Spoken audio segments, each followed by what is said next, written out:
What's up, everybody? Jensen Cummings here. Thank you, as always, for tuning in. I know this setup looks very different to you because this is Best Served Podcast 271, and we are getting into a bite of Boulder. We're going to be making some of Chimera's smashed cucumbers. This is episode number 1, the very first of Best Served on Paper, where I will be clumsily working my way through a dish from a cookbook, coached only by the author of the recipe on what exactly I'm doing, so that we have an opportunity to kind of, one, think about the way that cookbooks are written and how we start to understand what's expected from what's written in these books. Sometimes that can be challenging for people who are novices or even who are professionals, as well as an opportunity to make a little fun of me, see if I still hack it in the kitchen. And so we have the author of the book and then the author of the recipe with us. Jessica is here from First Bite Boulder. Edwin is here from Chimera and Zoe. So thanks to both of you for being on, for being part of the first episode of On Paper. We're honored. Thanks, Jensen. It's our pleasure. All right, Edwin, you and I banter chef to chef a lot. I expect you to give me some shit throughout this, make sure that my technique is on point so that I'm doing your recipe proud. Jessica, I want to start with you before we get into the food, and Edwin and I just hog all of the airtime. Good. First Bite and the book itself. Lay it down for us. Why is this book coming out now? Why is it important? What's happening here? Well, First Bite is the Boulder County Restaurant Week, as you know. In the spring, when the shutdown happened, I just kind of, really took note of what was coming, what was potential, and I just decided it wasn't worth our team's effort for Restaurant Week, but I still really cared about making sure these restaurants had love and had attention, and that my desire to tell their story could happen. So we decided to produce a cookbook. So A Bite of Boulder is 30 different restaurants from Boulder County, over 40 recipes, and their stories beautifully written about who they are, what makes them amazing, what these recipes, where they come from. And then it's been graced with 7 different stories from some people in the community that are around the food system and the food industry, and kind of rounds out the book itself. The best part, I like to say, is that it is a fundraising project as well. 50% goes back to these restaurants, and it's really been this community project to support them.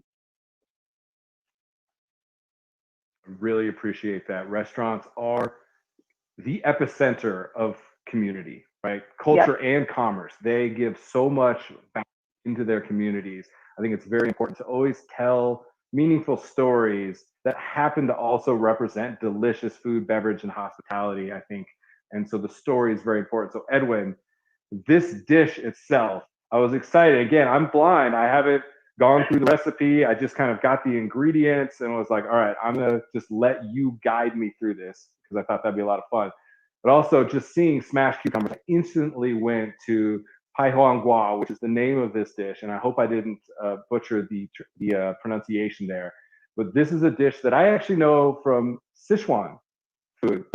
Every culture, every city, every province in China has kind of a version of this. So give us a little bit of this dish, what it represents, the provenance of a dish like this, and then why you wanted to have it in the book. Well, this dish is one of the classic appetizers that I think is very approachable for people across cultures. If you go to Asian restaurants, you'll see it feature not just in Chinese restaurants, but quite often in Japanese restaurants and throughout Asia.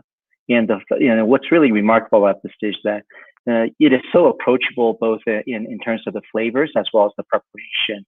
And it's relatively easy, but the brilliance I think is in simplicity. It's just the right amount of different flavors coming together, and you get the coolness of the cucumber, added with the warmth of the chili oil, and then I like food to have funk, the way I like my cheeses to be very strong, and that's where the dry minced shrimp comes in. You add that extra layer of flavor to the dish. Mm-hmm. We're going to get into that. We're going to talk umami a lot in this episode, because I think that's great. And you touched on something that I think is very important for people to understand. The Chinese have, from what I know of food and cultures around the world, the simplicity, the ability of the Chinese to create a simple technique a simple ingredient combination that takes a dish to the stratosphere is so fundamental to the Chinese culture. And so something very simple like the smashing of a cucumber, which we're going to touch on the technique there, for that to create so much surface area, then to allow you to dress that cucumber and pull in all of that flavor from whatever you're adding to it, seems like a simple thing. Yet we see that played out again and again and again across cultures. And absolutely that has started and continue to evolve from that Chinese mentality and approach. And I think that's very important.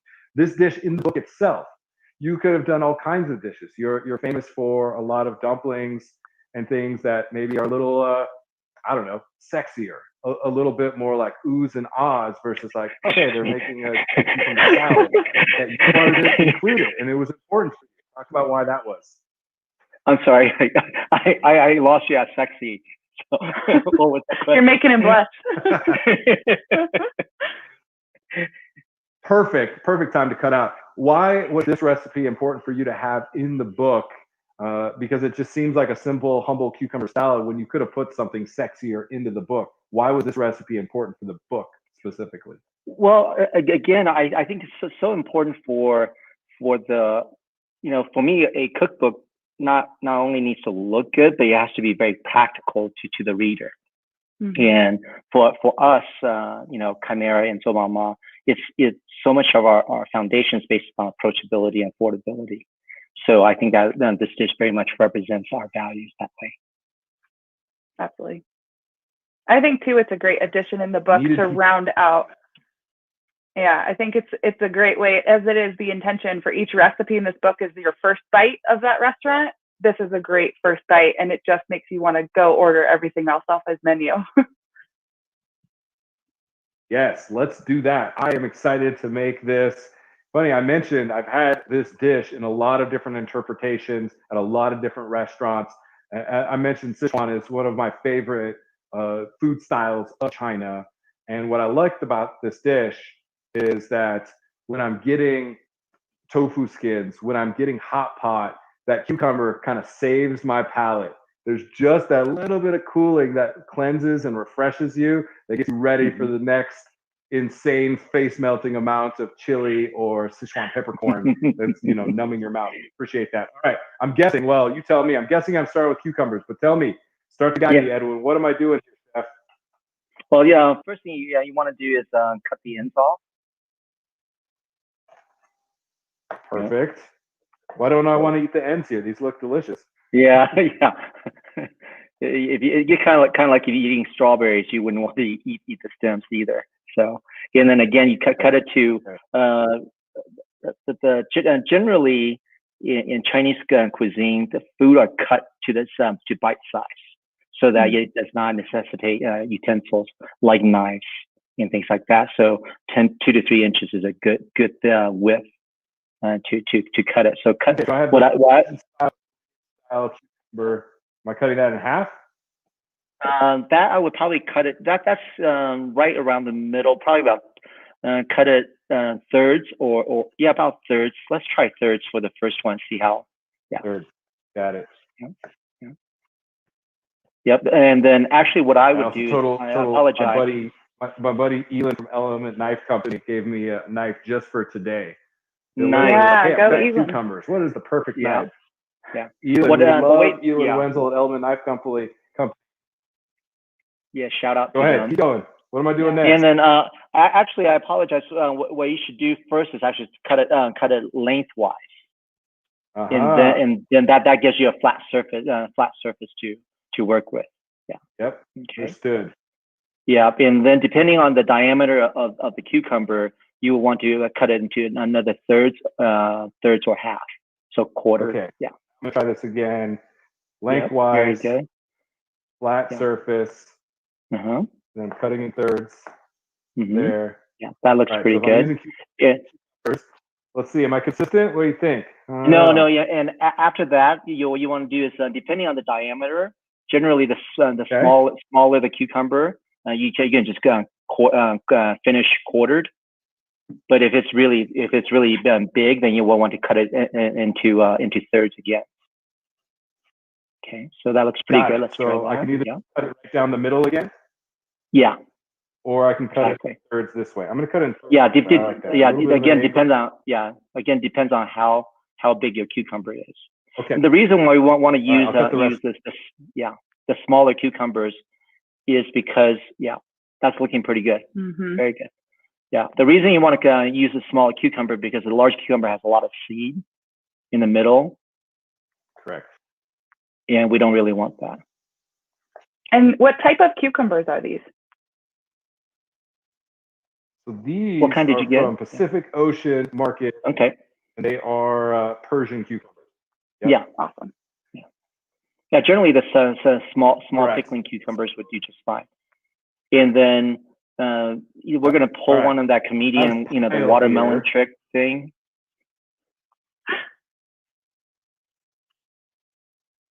I'm really excited about this because I know this technique. Gallagher, right? Gallagher? Yeah, Gallagher. Yeah, exactly. Something like that. Oh, I'm guessing I'm getting the plastic wrap, right? Is this where we're at? I think for home chefs, and that's best to cover it with wrap. Yeah. Okay. So what I'm doing now is I'm taking these cut slices. Yeah. And I'm going to cover them with plastic wrap so that I don't spray the entire kitchen with cucumber juice. I've been really looking forward to the smash. Yeah. Of this. And all right. And just a little bit of background. Chinese chefs generally use a medium-sized cleaver to cut everything. Unlike Western chefs, where we have our entire set. Probably at least 5 or 6 different knives and different utensils. Yeah. I'm always really impressed by the really old school chefs. They have a relatively inexpensive but very well maintained cleaver, Chinese cleaver. That they cut everything and they just, as soon as they cut it, boom, boom, boom, boom, boom, and they just take the flat. I mean, they're cutting the cleaver is like the size of their arm, and they're cutting petite little scallions or chives and things with that. I'm always very impressed, and then I always feel like really nervous for them, being like, wow, they are gonna absolutely pulverize that, and they don't. Yeah, and that is they don't. They don't. Yeah. So anyway. They are like, this knife will all the functions that I need. I don't need 7 different knives. So I appreciate that. Again, that's a Chinese mentality that I love. And then, from there, if you do have a cleaver, what you want to just say, pie it. Pie literally is this gesture. So they take the flat of the cleaver and they just pie like that. Yeah. All right, I'm gonna pie with my slightly Western approach. I agree. I think that's a safer way to go, because I don't know what your liability insurance coverage is like. Yeah, I'm not sure that we're heavily insured enough for this show. I got it. So I see. Right. So I'm breaking them, but I'm not trying to pulverize them. What I see is cracks, absolutely not. Splits coming out of them. I see some of the seed parts that are up that are kind of a little bit like wilted down now. And so I can feel them too. The edges are rounded a little bit. So what we're doing is creating little cracks and crevices, little elements that are going to kind of adhere with the sauce that we're making, right? That's the goal here. Exactly. Okay. All right. I like it. All right. And I did not make a mess. Benson's going to be very happy about this. All right. Cucumbers are ready to go. What's next, chef? Yep. You can usually just put that in a bowl, the mixing bowl. Okay. Yeah. Got it.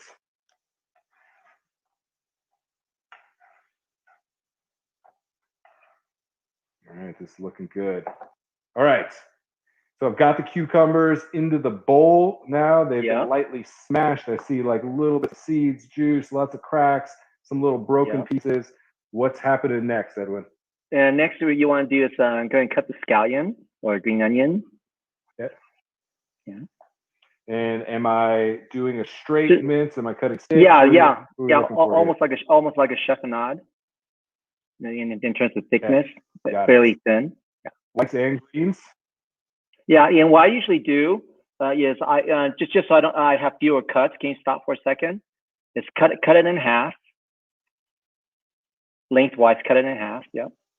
Okay, and then and then cut, so you save yourself twice. Efficiency is always key.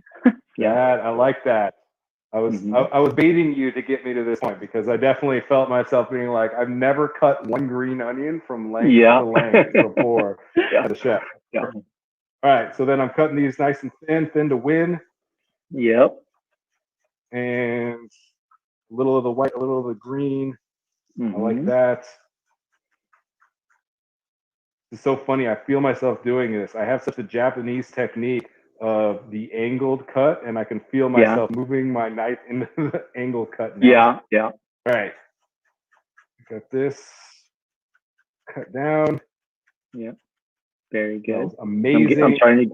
I'm starting to get hungry. My mouth is watering right now. Here we go. This is my lunch. I'm very excited about this. Oh, good. And then we'll need to next. You can set that aside because that's usually garnish on top. Sounds good. Okay, and then what we're gonna do is mince the shrimp, dry shrimp. All right, dried shrimp. Here we go. This is where we start to lose some of the gaijin. They're gonna say, "What is dry shrimp?" It's scary. It smells funky. Like you said, that funk is important. Umami. Immense amount of umami. I think of this is bacon of the sea. This is intense amounts bacon of the sea. I love that. I love that. That's what you're going for. So these are some of the baby shrimp. I do highlight for people, if you are purchasing this at an Asian market, do turn it around and look at the back of it and make sure that they're not using sulfite dioxide, sodium sulfite, certain things like that. Look for shrimp and salt as the ingredients on that list. And quite often you'll see. I'm glad you picked up on that nuance. Is that I do the same thing. Is also I make sure that it's not bright orange because that's usually a sign that they add a food coloring to it. So you want to avoid that as well. Yep. And they fairly coarse mince.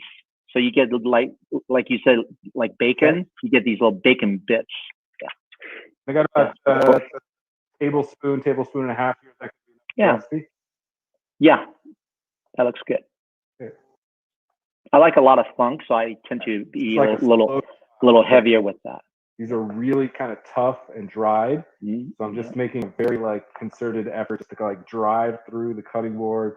Be very careful. Remember your claw. Curl those fingers. Hold the blade. Are they dehydrated or safety. How are they cooked? How is it? Yeah, they're usually dry in the sun. Yep, they are dehydrated, dry. Yeah. We used to make them for XO sauce at quite a few of the restaurants. We would dry scallops and dry shrimp in the dehydrator, heavily salted, so they're basically drying and fermenting through that process. Except the scallops cost over $100 a pound. That's the crazy part. Seriously.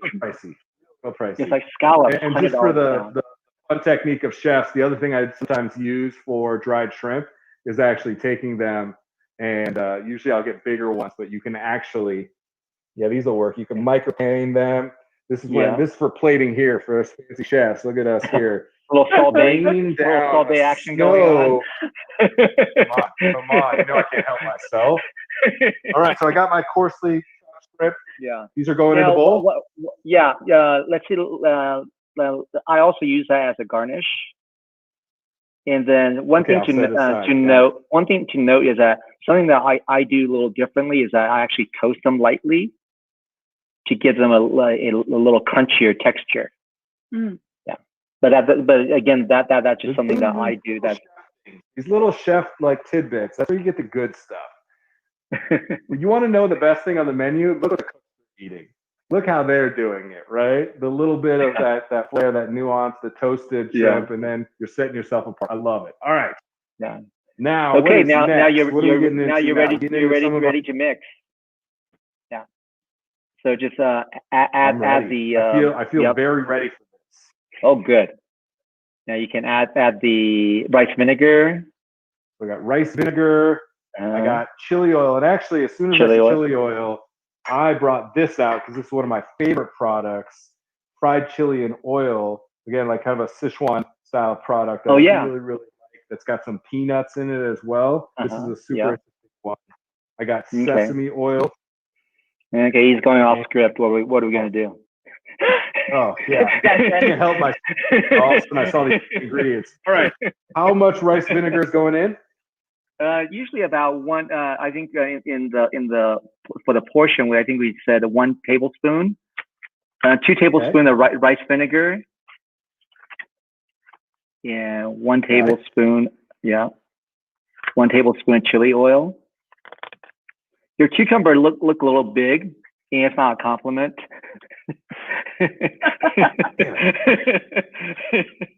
Cucumber's right, Edwin.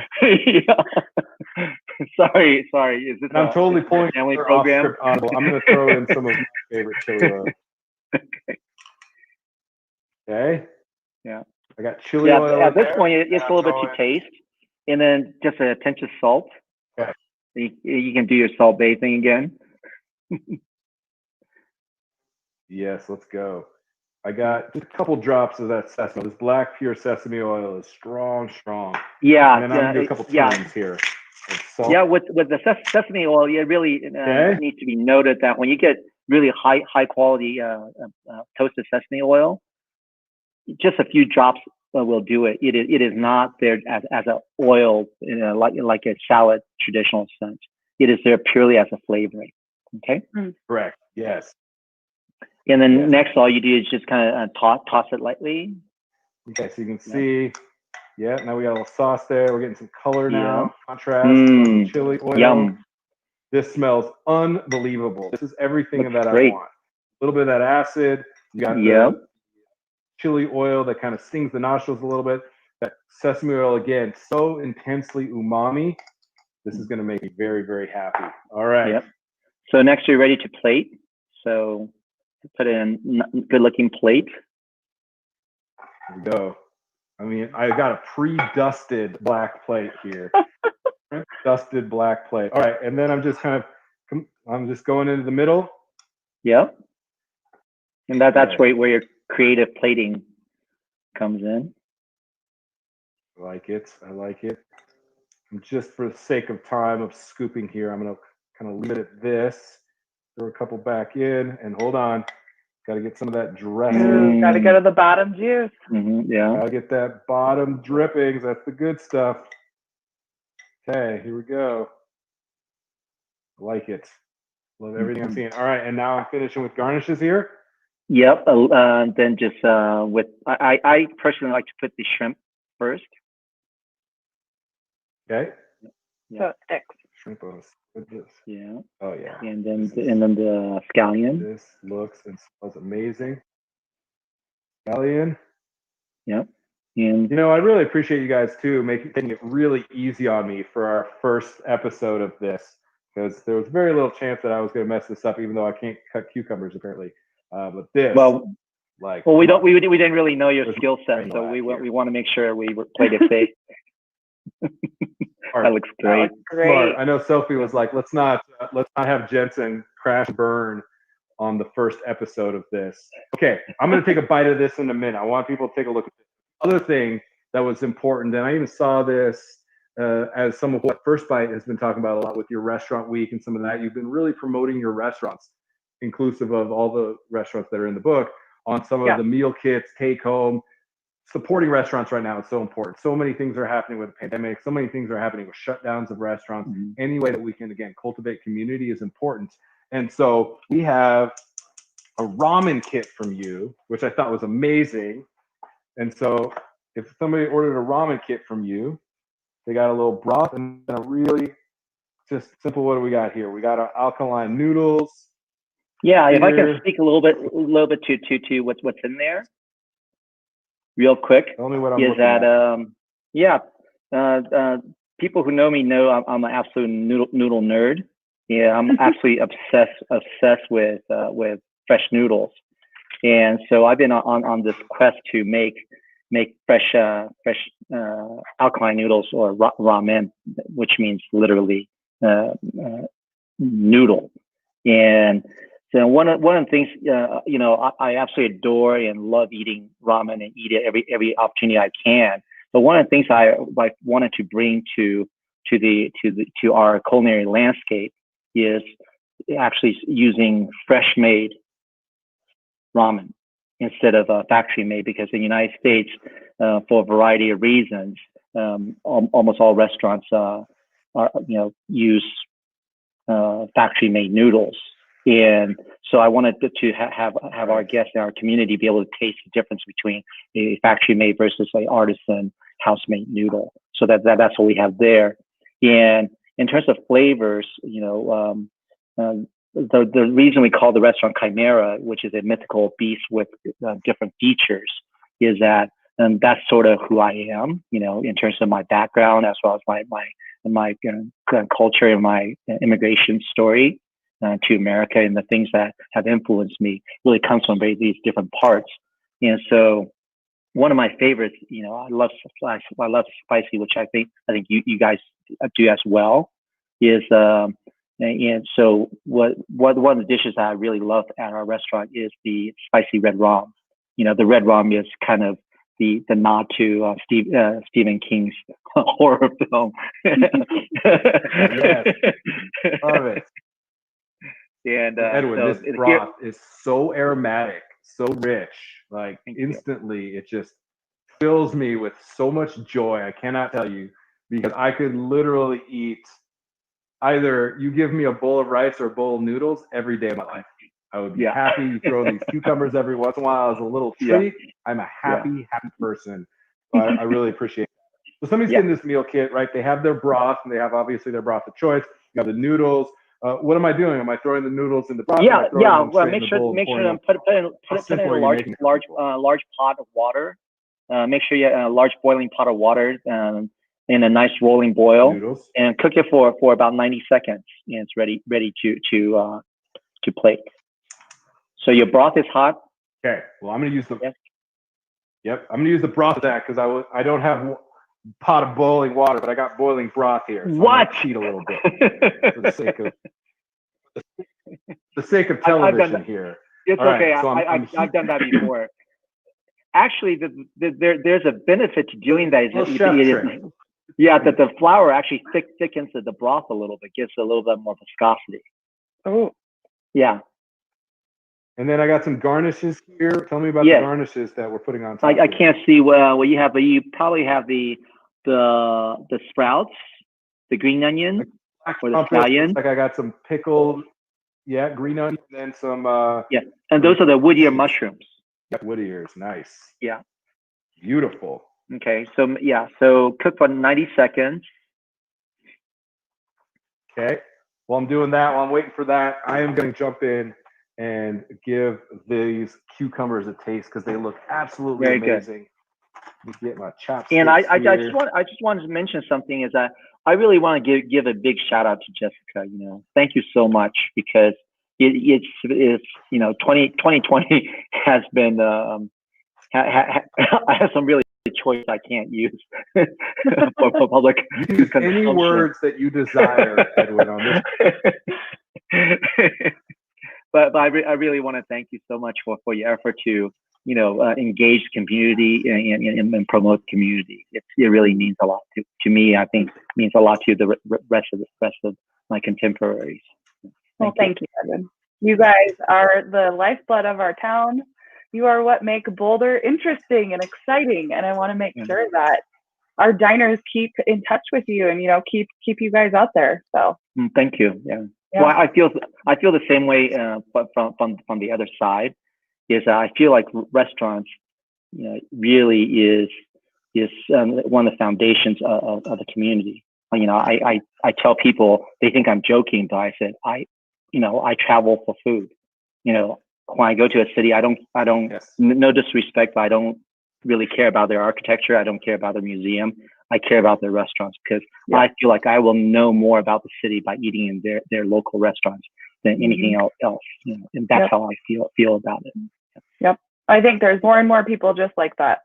Food tourism is hopefully alive and well after this pandemic. So yeah. Jensen, I'm so jealous we're not sitting at your kitchen table. How are you doing there, Jensen? I feel very lucky right now. I got to tell you, I feel very lucky to be able to be doing this, to be able to interact with the two of you. Because look, I'm making a simple bowl of ramen and some smashed cucumbers right now. Yet to me and to us and to anybody who watches this is all that matters. This is the only thing that truly, truly matters. A restaurant's ability, food's ability to create a sense of belonging. Yeah. I know more about somebody by sitting across the table from them and eating what they've cooked for me, or interacting with them from them eating what I've cooked for them, than I will ever know about another person. I think it's so, so important. It's so fundamental. Yeah. The language we all speak. I Mhm. cannot speak your language, yet I can sit at a table and eat with you, and I understand you. And I think that's what restaurants do, and that's what we need to hold on to. Yeah. So I really appreciate that. And let's get a little of this chili. Let's keep the spicy. Yeah.